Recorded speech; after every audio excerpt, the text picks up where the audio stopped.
मार्ग का माननीय मुख्यमंत्री जी ने भूमि पूजन इसका कर दिया है और उसका काम भी शुरू हुआ है।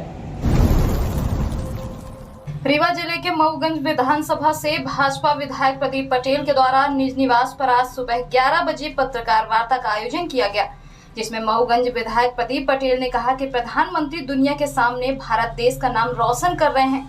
आज का दिन योग दिवस के रूप में मनाने का काम भी चल रहा है। दुनिया देख रही है कि तमाम राष्ट्र अध्यक्ष प्रधानमंत्री से आशीर्वाद लेने में गर्व महसूस करते हैं। पीएम मोदी के कार्यकाल में भारत की अस्मिता और प्रतिष्ठा रही है।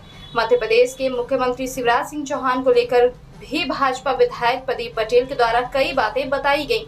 वहीं मऊगंज विधायक ने सरकार की योजनाओं को भी जनता के समक्ष रखा। आइए सुनते हैं मऊगंज विधायक भाजपा विधायक प्रदीप पटेल को। उपस्थित हैं तमाम जो हमारे यहाँ उपलब्ध चैनल हैं और प्रिंट मीडिया के अखबार जो यहाँ पे लीडिंग करके चल रहे हैं, ऐसे सब हमारे पत्रकार बंधु यहाँ पर हैं। आप सबको बहुत बहुत नमस्कार करते हैं, प्रणाम करते हैं। केंद्र में माननीय प्रधानमंत्री श्री नरेंद्र मोदी जी की का 9 साल का कार्यकाल पूरा हुआ और इस देश में गरीब कल्याण के लिए, सुशासन के लिए, सेवा भाव के लिए और भारत की मान प्रतिष्ठा विश्व में प्रदर्शित करने के लिए जो 9 साल में ऐतिहासिक काम हुए हैं वो आप सबके सामने यहाँ पर है और बहुत सारी जानकारी भी आपको है और कुछ मेरे सामने है जो मैं आपके सामने रख रहा हूँ। सबसे महत्वपूर्ण चीज होती है कि देश का जो मान प्रतिष्ठा है वो दुनिया के सामने कितनी बढ़ पाई है, वो महत्वपूर्ण चीज है। पर इसमें कोई शक नहीं, आप सब लोगों के माध्यम से भी कई बार अखबारों में और मीडिया में भी ये बात आई है कि भारत का मान दुनिया में बढ़ाने वाले पहले प्रधानमंत्री नरेंद्र मोदी जी रहे। चाहे विश्व में आर्थिक दृष्टि से भारत को 5वें नंबर पर लाने का मामला हो, चाहे आज ही देख लीजिए, आज 21 जून का दिन है जो दुनिया में आज का दिन योग दिवस के रूप में मनाने का काम चल रहा है। दुनिया के देशों से खबरें भी आती हैं कि वहाँ स्कूलों में, कुछ जगहों तो देशों में शासकीय कार्यालयों में भी 1 घंटे की योग की क्लास सब कर्मचारियों के साथ करते हैं कि कैसे वो निरोगी काया बना सकते हैं। और ये योग की देन जो है वो भारत की है, जिसको माननीय प्रधानमंत्री ने दुनिया में प्रतिष्ठापित किया। ऐसे विश्व की आर्थिक दृष्टि जो पिछड़ापन था उसको लेकर आज 5वें विश्व के उसमें हमारा ये देश का नाम आया। दुनिया के लोग, जिस देश के राष्ट्रपति प्रधानमंत्री आते थे तो कहाँ रुके हैं पता नहीं रहता था, क्या कार्यक्रम है कुछ पता नहीं रहता था। मगर आज भारत का प्रधानमंत्री अगर जाते हैं तो अमेरिका जैसा देश जो दुनिया को लीड करने वाला देश है, उस देश के भी राष्ट्रपति उनकी अगवानी करने आते हैं और अगवानी भर नहीं करते, भारत के प्रधानमंत्री के कार्यक्रम करना, उनके कार्यक्रम में उपस्थित रहना। और तमाम देशों के प्रधानमंत्री ने सार्वजनिक तौर से नरेंद्र मोदी जी को बिग बॉस बोलना, कुछ देशों के प्रधानमंत्री ने उनसे आशीर्वाद सार्वजनिक रूप से लेकर ये कहना कि हम एक दुनिया के नंबर 1 प्रधानमंत्री से आशीर्वाद लेने में हमें गर्व और गौरव प्राप्त होता है। और जब ये सब चीजें भारत के लोग देखते हैं तो कहीं ना कहीं भारत में लोग बागों का उत्साह बढ़ता है। जैसे उसको भी लगता है कि भारत जीता है तो एक खुशी होती है, गौरव महसूस होता है। वो कमेंट्री देखते देखते ही, सुनते सुनते ही वो उचक जाता है खुशी के मारे। वैसे ही भारत का जब मान दुनिया के सामने बढ़ता है तो भारत के एक एक नागरिक का सीना गर्व से चौड़ा होता है। और इसलिए ये भारत की मान और ये भारत की प्रतिष्ठा कि आज कई देश के कंप्यूटर युग में देश के लोगों ने भारत के धर्म ग्रंथों पर अध्ययन करना शुरू किया। और ये सब चीजें भारत को कहीं ना कहीं प्रतिष्ठापित करती है। दुनिया के देश का आदमी अगर भारत के बाहर दुनिया के में कहीं जाता है भारत का आदमी, तो वहां पर भारत के लोगों का जो मान सम्मान होता है, पहले जो अपमान होता था आज वो मान सम्मान के रूप में होता है। भारत का झंडा दिखा देने के बाद लोग उसके नीचे खड़े हो जाते हैं। आज भारत में इस हमारे धर्म के प्रति लोगों के आस्थाएं बढ़ती दिख रही हैं। लोग अपने देश में भारत के देवी देवताओं के सिक्के नोटों पर और हर जगह जब जगह प्रदर्शित कर रहे हैं, तो भारत के लोग जब ये देखते हैं सुनते हैं तो सीना चौड़ा होता है। और इसलिए भारत की अस्मिता को लेकर के, भारत की प्रतिष्ठा को लेकर के जो माननीय प्रधानमंत्री जी ने काम किया है, वास्तव में बहुत सराहनीय है। मैं आपको बता दूं, दुनिया के 100 कुछ देशों भारत ने मास्क से लेकर, दवाइयों से लेकर, कोरोना के समय में टीके से लेकर के सप्लाई किया है। जो भारत कभी दुनिया के देशों से आश्रित होकर के अपने चिकित्सा व्यवस्था में करता था, जहां मास्क से लेकर के बहुत सारी चीजों बाहर से आती थी, आज वो खुद तो कर ही रहा, मगर दुनिया के देशों को हम सप्लाई करते हैं, दुनिया के देशों को हम बचाते हैं, और उसके कारण दुनिया के लोग भारत के प्रति आस्था का भाव रखने लगे हैं। और ये भारत को गौरवान्वित करने का क्षण होता है। एक एक बच्चा, एक एक व्यक्ति, एक एक भारत का नागरिक इस बात से गौरवान्वित होता है। और ये हमारे लिए आज़ादी के बाद पहली बार ऐसा अवसर आया है कि दुनिया के देश भारत के प्रति आस्था रख रहे, हमारे लिए गौरव हो रहा है। दूसरा है सुशासन का। हम गुड गवर्नेंस की बात करते हैं। हम गुड गवर्नेंस का मतलब होता है कि सरकार के कामों के प्रति लोगों का क्या नजरिया है, सरकार का काम नीचे लेवल पर कितना अच्छे से पहुंचा, हमारी सरकार के प्रति लोगों की क्या सोच है। तो मैं आपको बता दूं, देश के पहले प्रधानमंत्री जवाहरलाल नेहरू जी से लेकर अभी तक अटल जी के समय का वो 5 साल का कार्यकाल है, उसके अलावा लगभग पूर्व के कहीं ना कहीं कोई ना कोई छोटे बड़े एलिगेशन लगते रहे। मगर ये पहला प्रधानमंत्री 9 साल लगातार कार्यकाल के बाद भी प्रधानमंत्री के ऊपर एलिगेशन का कोई आरोप नहीं, कोई आरोप, प्रमाणित आरोप किसी ने नहीं लगाया। और ये पहली बार है 9 साल के कार्यकाल में किसी प्रकार के भ्रष्टाचार का कोई दाग प्रधानमंत्री के ऊपर नहीं लगा। अनावश्यक अनाप शनाप बोल करके आरोप लगाने की बात अलग है, मगर जिसके दस्तावेजों के प्रमाणित के साथ में हो, और सब जगह, यहां तक कि कुछ लोगों ने प्रधानमंत्री जी के ऊपर आरोप लगे तो कोर्ट ने डांट फटकार भी लगाई। ये सब चीजें आप जानेंगे। तो सुशासन के विषय में भी हम सेवा का कार्य, पहली बार देश के प्रधानमंत्री ने जब झाड़ू पकड़ा स्वच्छता के अभियान में, तो पूरे देश ने, गली गली मोहल्ले मोहल्ले लोगों ने बोला, हाँ, अगर हमारा घर स्वच्छ रह सकता है तो हमारे घर के बाहर भी स्वच्छ रह सकता है, हमारा देश भी स्वच्छ रह सकता है।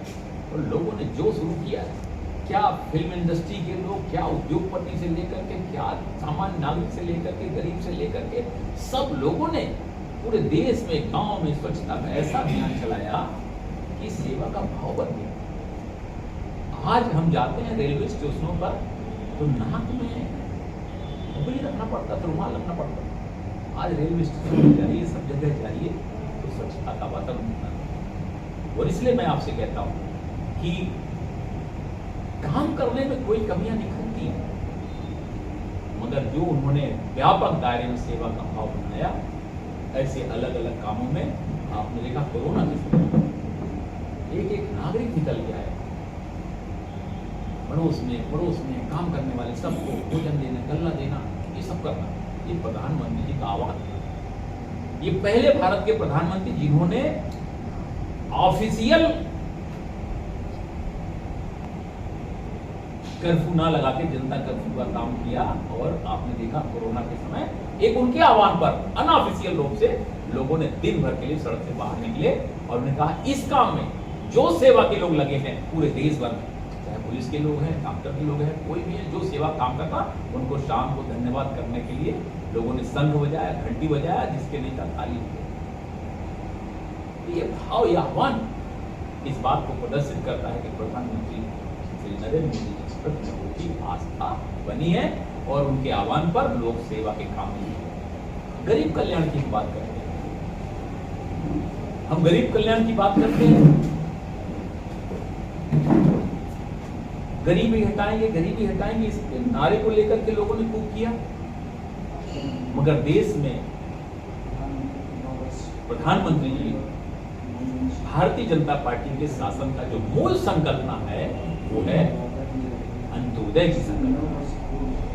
देश में अंतिम छोर में रहने वाले व्यक्ति का कैसे कल्याण हो, उस काम को करने का काम जो भारतीय जनता पार्टी के मूल सिद्धांत में है, उस मूल सिद्धांत को करने के लिए सबसे पहले हमारे प्रधानमंत्री आदरणीय अटल जी रहे, जिन्होंने तय किया कि अगर देश का विकास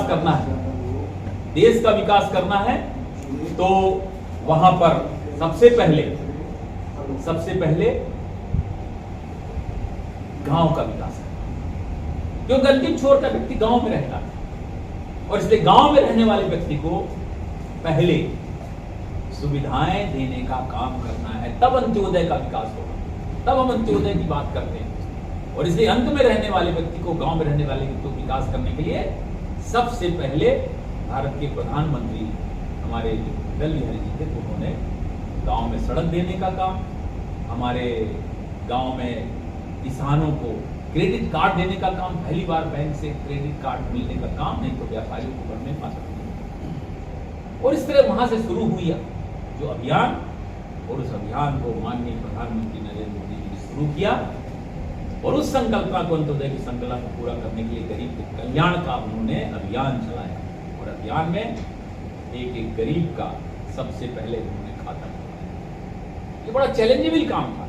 उस समय आप लोगों ने भी मीडिया में देखा होगा कि एक महीना तक लगातार बैंक के कर्मचारी काला पट्टा बांध करके काम किए।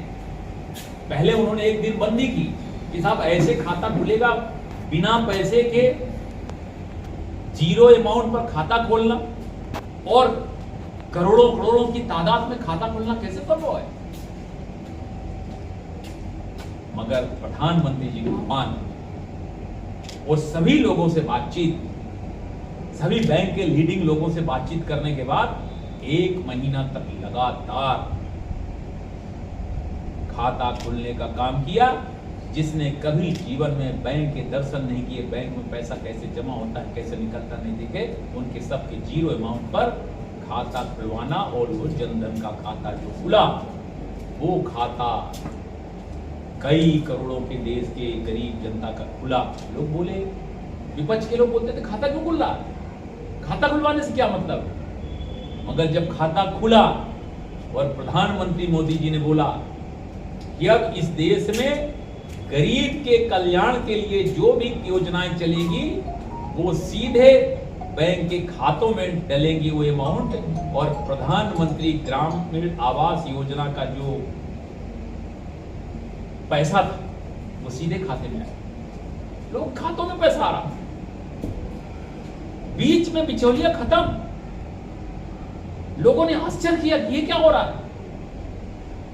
और आपको बता दें, एक छोटी सी मजदूरी से लेकर के जितने भी तरह के हितग्राही मूलक योजनाएं सब आज खातों में पैसे में जमा हो रहे हैं। बिचौलिया का कोई काम नहीं। सब लोगों के आज वही कांग्रेस नीति बोलते हैं, क्यों भाई वो नहीं जब ढूंढ पाए। कांग्रेस के प्रधानमंत्री ने बोला 100 रुपए में से 15 रुपए केवल नीचे जाता है, 85 रुपए खत्म हो जाता है। और 85 रुपए खत्म करने की जब बात है कि भाई इसमें पता लगाओ कैसे इसको ठीक किया जा सकता है। दुनिया के अर्थशास्त्री आए भारत में बैठे, राजीव गांधी जी प्रधानमंत्री, मगर उसको ठीक नहीं कर पाए। मगर बिना अर्थशास्त्री के बुलाए ही और प्रधानमंत्री जी ने डीबीटी के माध्यम से डायरेक्ट बेनिफिट ट्रांसफर सीधे खातों में जाना शुरू हुआ। उसके बाद से सीधे गरीब के खातों में पैसा आना शुरू हुआ। और इसलिए इसको हम कोई विरोध कर सकता है, मगर ये बहुत बड़ी बात है। दुनिया के लोगों ने देखा कि सबसे ज्यादा खातेदार भारत, तो क्यों, तो गरीब के भी खाते हैं। और इसलिए ऐसी बहुत सारे योजनाएं हैं जिनके माध्यम से, तो मैं आपसे कहना चाह रहा हूं आज किसान की बात है। आजादी के बाद पहली बार जो किसान की खाद का दूसरे रूप में उपयोग होता था, नीम कोटेड खाद शुरू कर दी। नीम कोटेड खाद शुरू हो गई तो जो उसमें ब्लैकमेलिंग करके काम करने वाले तो मतलब ही खत्म हो गया, और इसलिए आपको केवल खेत में ही पड़ पाए। दो लंबी लंबी लाइनें, बीच में जरूर भी मध्य प्रदेश में कांग्रेस की सरकार रही तो थोड़ा सा डिस्टर्ब हो गया, मगर इसके पहले आपने देखा होगा भाजपा की सरकार में लंबे समय से 6 महीना पहले एडवांस में खाद मंगा करके स्टॉक करना और लोगों को ये बोलना कि आपकी बोनी के पहले खाद डालो ताकि लंबी लाइन से कतार रहे। तो इस तरह बहुत सारी चीजें ये हमारे माननीय प्रधानमंत्री जी ने की है, चाहे वो किसान के फसल बीमा का मामला हो, चाहे और यहाँ तक कि भी एक बहुत ऐतिहासिक कदम उठाया वो ये कि पूरे देश भर में किसानों को 6,000 रुपए साल में देने का निर्णय लिया। किसान एक फसल, कुछ किसान 2 फसल, कुछ किसान 3 फसल भी लेते हैं, और इसलिए प्रधानमंत्री जी ने बोला 3 फसल तक लेने वाले किसानों को फायदा नुकसान को नहीं देखना, हमें 2-2 हजार 3 बार में देना है, 6,000 रुपए। और उसको देख करके मध्य प्रदेश की सरकार ने 4,000 और अभी माननीय मुख्यमंत्री शिवराज जी ने उसको 6,000 कर दिया। तो 6,000 सेंट्रल का, 6,000 स्टेट का, एक किसान को 12,000 रुपए साल भर में, अगर घर में 3 खातेदार हैं तो 12-3 36,000 रुपए उस घर में किसान को मिल रहा है, जो उसके संकट के समय में, फसल की नुकसानी के समय में वो बहुत बड़ा सहारा बनता है, जो आज तक कभी नहीं हुआ। किसान की चिंता करने वाला कोई नहीं रहा। रेट की आप बात करते हैं, उठा के देख लीजिए रेट, जो आज की तारीख में जितना पिछले 60 सालों में रेट नहीं बढ़ा है उपज का, वो माननीय मोदी जी ने अपने 9 साल के कार्यकाल में उपज बढ़ाया, उनकी तुलना में 2 गुना तक कर। ये ऐतिहासिक कदम है किसान की।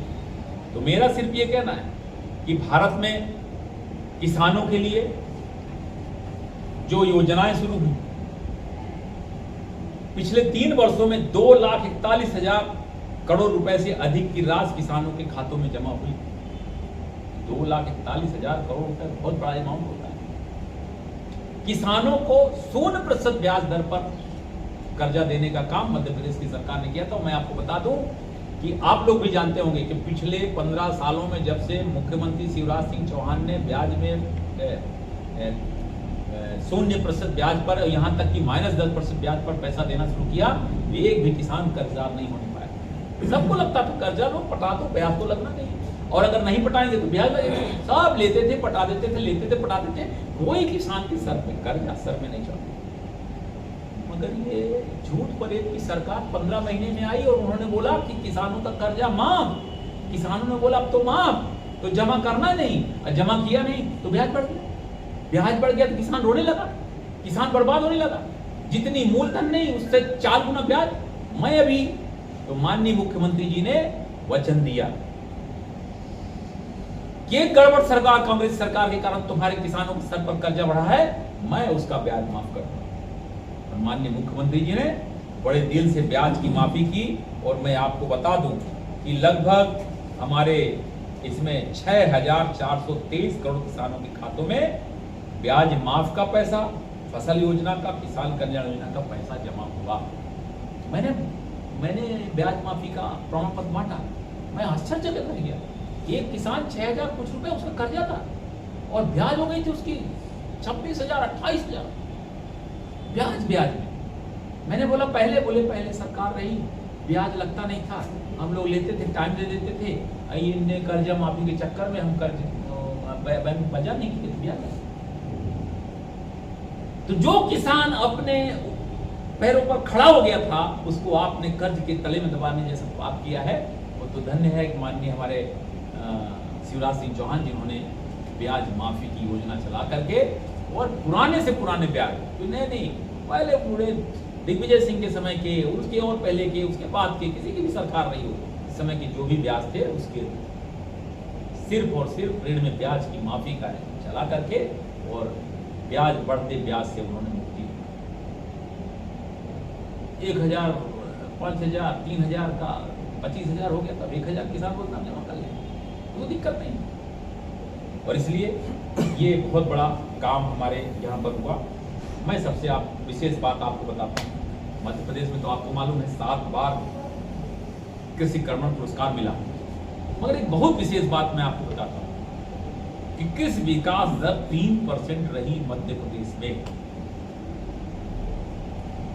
आज कृषि विकास दर 2021-21 में 18.89% यानी 19% तक विकास दर पहुंची, इसके और आगे। किसका कृषि का इतना विकास दर पहले कभी नहीं रहा, चिंता ही नहीं हुई। किसान की बात करना, गरीब की बात करना, सब कुछ करना, पर करना कुछ नहीं है। तो बात करना और काम करना में दोनों में अंतर है। पूर्व की सरकारों ने बात किया है, वर्तमान में नरेंद्र मोदी जी की सरकार ने काम किया है, इसलिए ये सब चीजें दिख रही हैं। और इस तरह मैं आपसे कह सकता हूं, तो किसान को कल्याण करना है तो आप खेत में पानी नहीं दोगे, और खेत में पानी नहीं दो किसान का कैसे भला कर सकते हो। और इसलिए सिंचाई की क्षमता को 45 लाख हेक्टेयर से अधिक बढ़ा करके, पहले तो 6 लाख हेक्टेयर था, फिर बढ़ाते बढ़ाते शिवराज सिंह का 45 से अभी 65 लाख तक करने का लक्ष्य है। और इस तरह मैं आपको बता सकता हूं कि किसान को अगर सिंचाई होगी तो उसको लाभ। और इसी क्रम में हमने मध्य प्रदेश में तो वही है, हमारे रीवा में भी अभी, मऊगंज हमारे क्षेत्र में भी अभी बाढ़ सागर का एक पानी पीने वाला जिसका काम शुरू हो गया, बड़ी बड़ी पाइप लाइन जिसका शुरू हो गया। और दूसरा हमारा किसान का एक सिंचाई की भी परियोजना का प्रपोजल बन गया है, उसमें भी हमारे ओधी में टेक्निकल स्वीकृति के लिए गया है, मुझे उम्मीद है कि वो भी जाएगी। और इसलिए किसान के लिए काम करना है तो किसान को पानी देना है। पानी दोगे तो किसान बिल्कुल खुशहाल हो जाएगा, कुछ नहीं चाहता, वो पानी चाहता है। और इसलिए पानी देने के लिए काम करने वाली पहली सरकार रही, और इसलिए पर ड्रॉप पर क्रॉप का नारा देने का काम प्रधानमंत्री जी ने किया है कि हमें ये सब काम करना है। और इसलिए आपसे मैं कहना चाहता हूँ, बहुत सारे हमारे काम ऐसे हैं जो आपको मैं बताना चाहता हूं।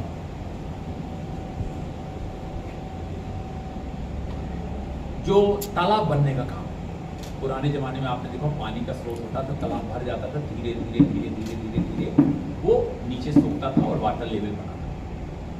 हम एक डैम पे सारे, अभी माननीय प्रधानमंत्री जी ने अमृत सरोवर के तहत 5,936 अमृत सरोवर यहाँ पर मध्य प्रदेश में अकेले उन्होंने दिए हैं इस अमाउंट को दे करके, ताकि वाटर लेवल जो नीचे हो रहा है और नीचे डाउन हो रहा है उसको रोका जा सके। तो मैं आपसे कहता हूँ, इतना ही नहीं, हमारे देश का मान सम्मान बढ़ाने के लिए, देश के अंदर रहने वाले लोगों का मान सम्मान बढ़ाने के लिए भी माननीय प्रधानमंत्री जी ने काम किया है, वो ऐतिहासिक काम। भारत का अंग था जम्मू कश्मीर, मगर श्रीनगर के लाल चौक पे आप तिरंगा झंडा नहीं फहरा सकते। उस लाल चौक के तिरंगा झंडा फहराने के चक्कर में हमारे यहां पर देश के भारतीय जनता पार्टी के संस्थापक रहे डॉक्टर श्यामा प्रसाद मुखर्जी, जिसको उस जगह पर भारत का झंडा फहराने के लिए जेल में गए कि क्यों वहां पे नहीं फहराने देंगे, उनको जेल में, और जेल में उनकी मृत्यु हो गई। कुर्बानी दी है कश्मीर के भारत का झंडा फहराने के लिए, बोला था कि अकेले जाऊंगा और जिसको जो करना हो कर लेंगे, और लाल चौक पे झंडा फहराऊंगा। पूरे कार्यकर्ता गए लाल चौक पर झंडा फहराने के लिए, वहां पर 144 धारा लगा करके रोका गया। कहीं तिरंगा नहीं फहरा सकते आप, वहां खुलेआम पाकिस्तान का झंडा लगा करके लोग चलते हैं। आतंकवादी ऐसे रहते हैं, खुलेआम बोलते हैं कि क्या बताएं। मगर प्रधानमंत्री नरेंद्र मोदी का वो शक्तिशाली निर्णय, उनकी पूरी टीम का वो शक्तिशाली निर्णय कि जब देश में पहली बार भारतीय जनता पार्टी का गठन हुआ, और तब से हम कहते रहे कि जम्मू कश्मीर में भारत का अंग है 370 खत्म करेंगे, जम्मू कश्मीर भारत का अंग है 370 खत्म करेंगे।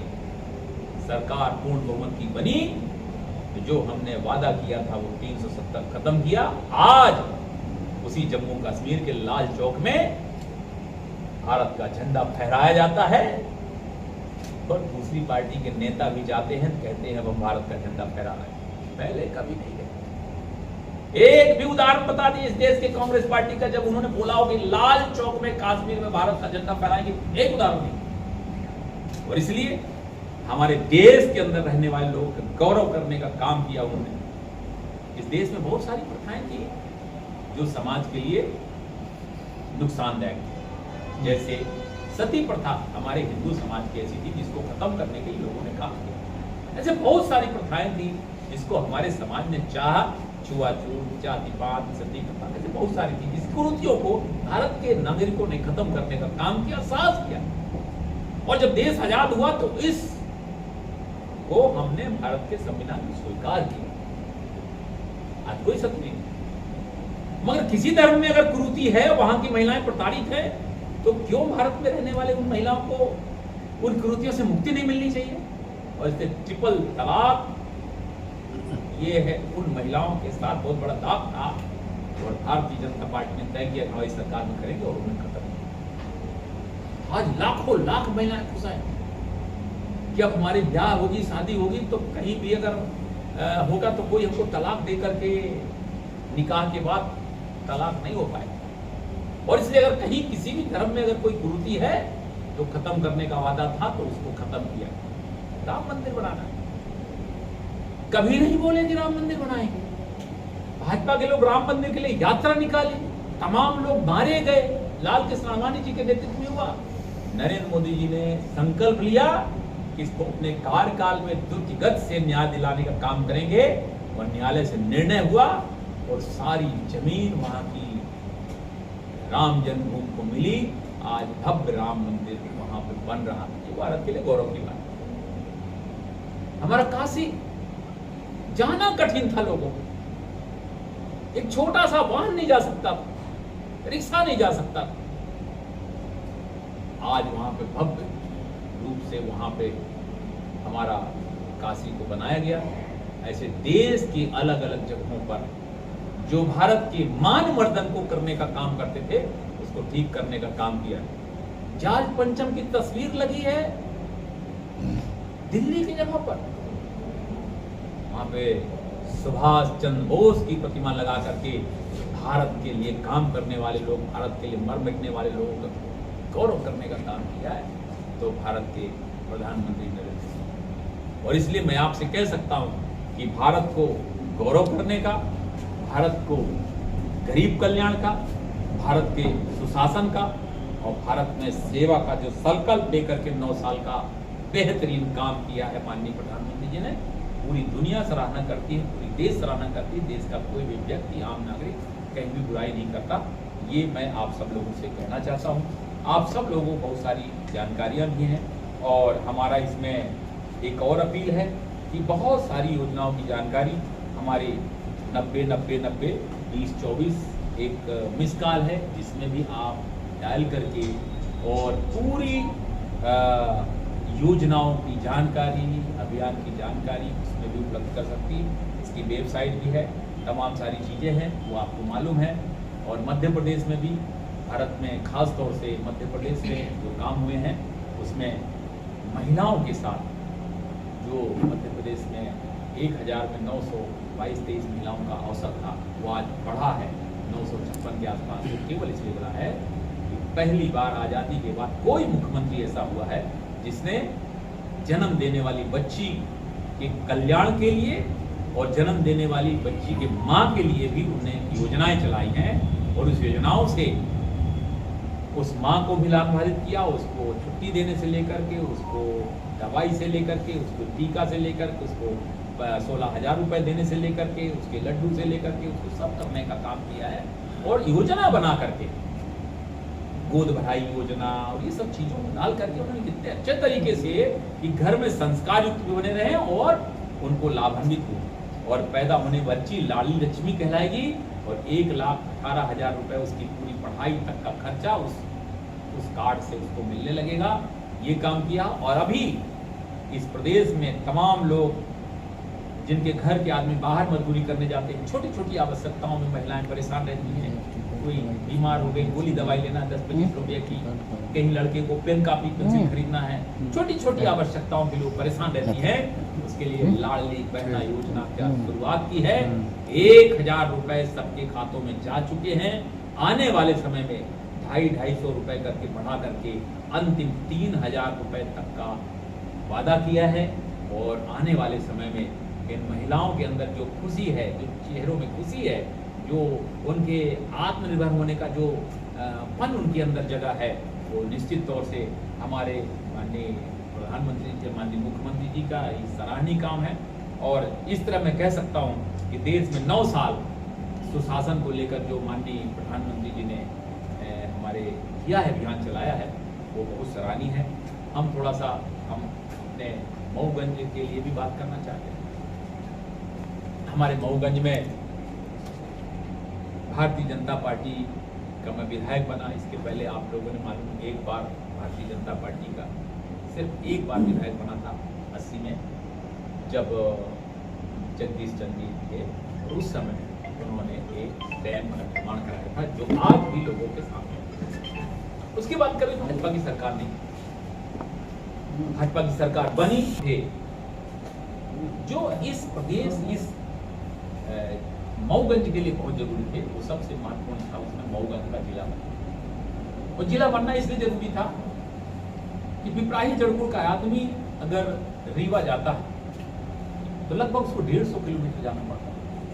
और 150 किलोमीटर का किराया देना और टाइम से वहां पे एसी में पहुंचना, ये दोनों उसके लिए बहुत कठिन था। और कई बार लोग बात रीवा की पेशी को चूक जाते थे, जिसके कारण जीता हुआ केस हारते थे। लोगों को क्या जरूरत है, समस्याओं का अंबार लगा होता था। हनुमाना 100 किलोमीटर जाने आने में लोगों को परेशानी होती थी। इधर छतैनी बसगड़ा के लोगों को पहले मऊगंज जाओ, फिर इसके बाद बस लो। केसी में समय से पहुंच नहीं पाते, दवाई में समय से पहुंच नहीं पाते। और इसलिए लंबे 40 वर्षों से यहाँ जिले की मांग चल रही थी। कांग्रेस की सरकार भी थी, कांग्रेस के विधायक भी थे, मगर नहीं, दूरी होने के कारण नहीं हो पाए। मगर हमारे माननीय मुख्यमंत्री जी शिवराज सिंह चौहान जी का बहुत धन्यवाद करते हैं। 4 मार्च को यहाँ पर आए और वादा के अनुसार उन्होंने मऊगंज को जिला बनाने की घोषणा की। और ये भी कह दिया 15 अगस्त के पहले हमारे वहाँ पर जिले की पूर्ण व्यवस्थाएं कर देंगे और 15 अगस्त को ध्वजा वहाँ पर जिले का फहरेगा।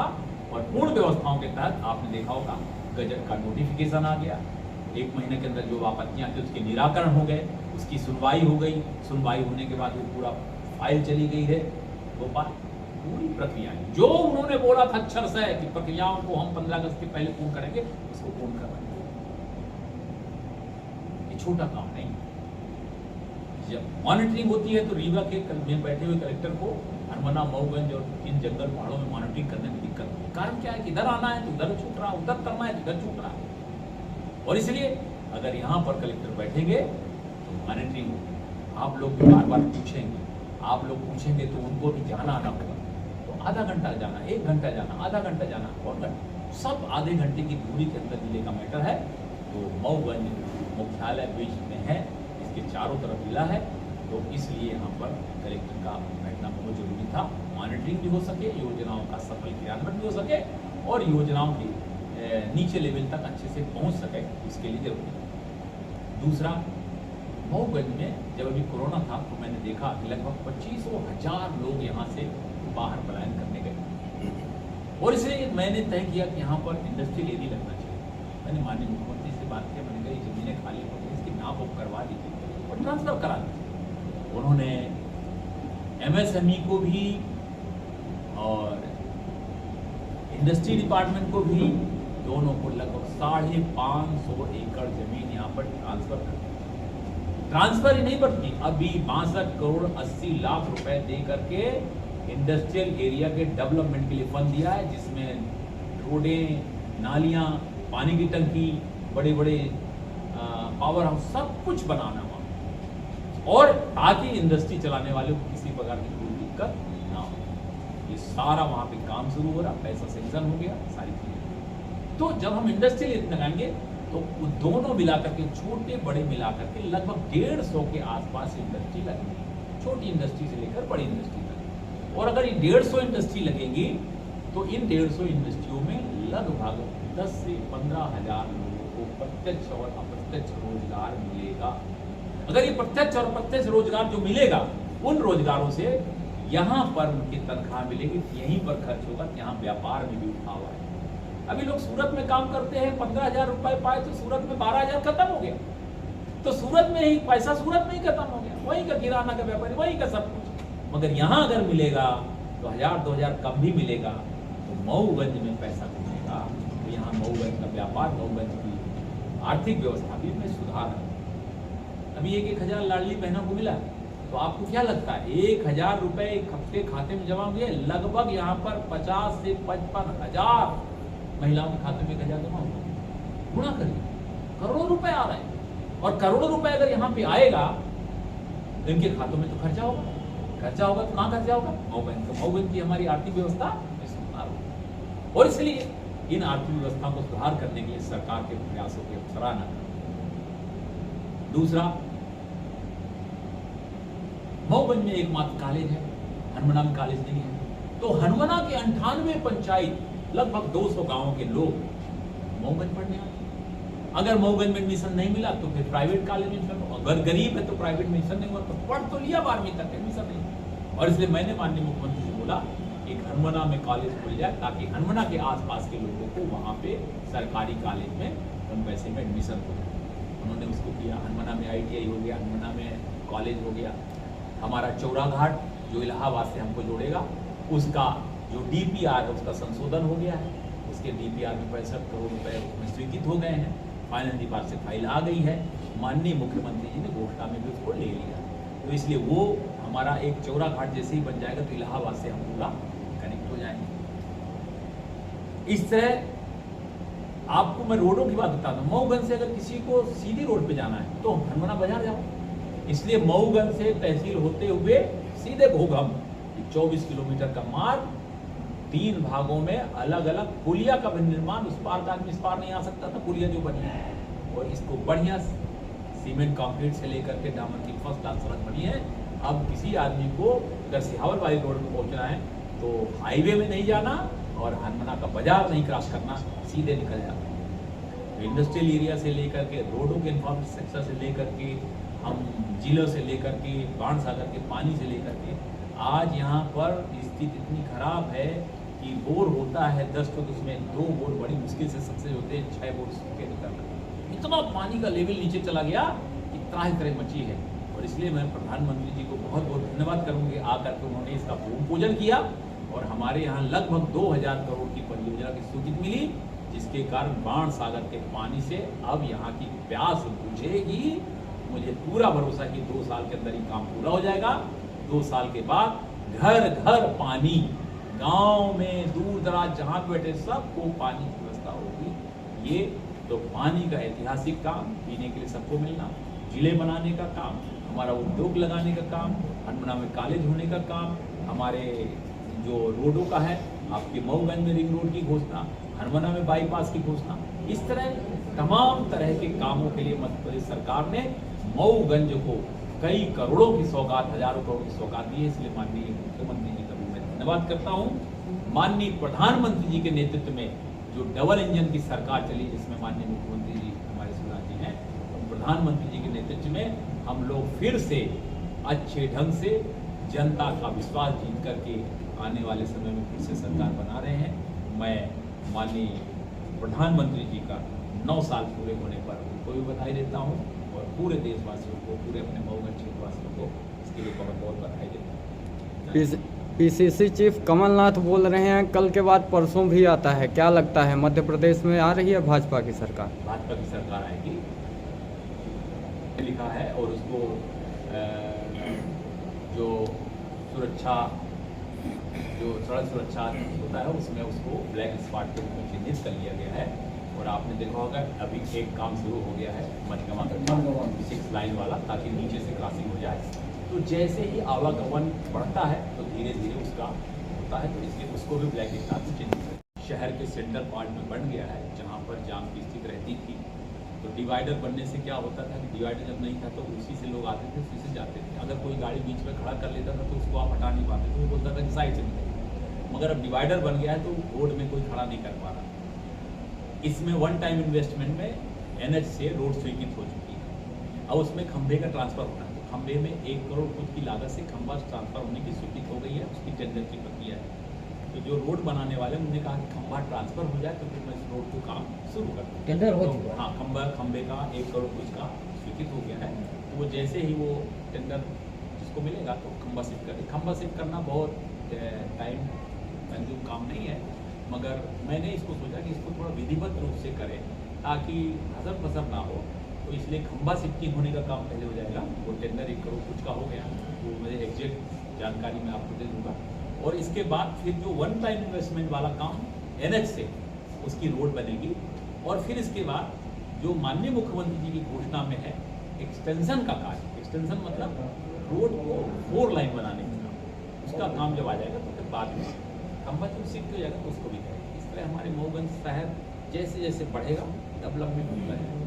तो ये बात भी है कि डेवलपमेंट प्रक्रिया में थोड़ा सा चूँकि ये खाली मार्ग नहीं है, इसमें आवागमन होता है तो थोड़ा समय लगता है। से जड़पुर मार्ग का माननीय मुख्यमंत्री जी ने भूमि पूजन इसका कर दिया है और उसका काम भी शुरू हुआ है। उसमें पुलियों में काम हम शुरू कर दिया है ठेकेदार ने, पुलिस सपना की कंपनी जिसको मिला है और अभी उसकी काम शुरू हो गया। कैलाशपुर अब उनका आरोप है तो बिल्कुल उसमें पुलिस को करेंगे। आप भी उसमें बताइए, मैं भी बिल्कुल से बातचीत की है। अब उनसे इसमें अभी हुआ क्या है वो आप भी पूछ सकते हैं, मैं भी पूछ सकता हूं।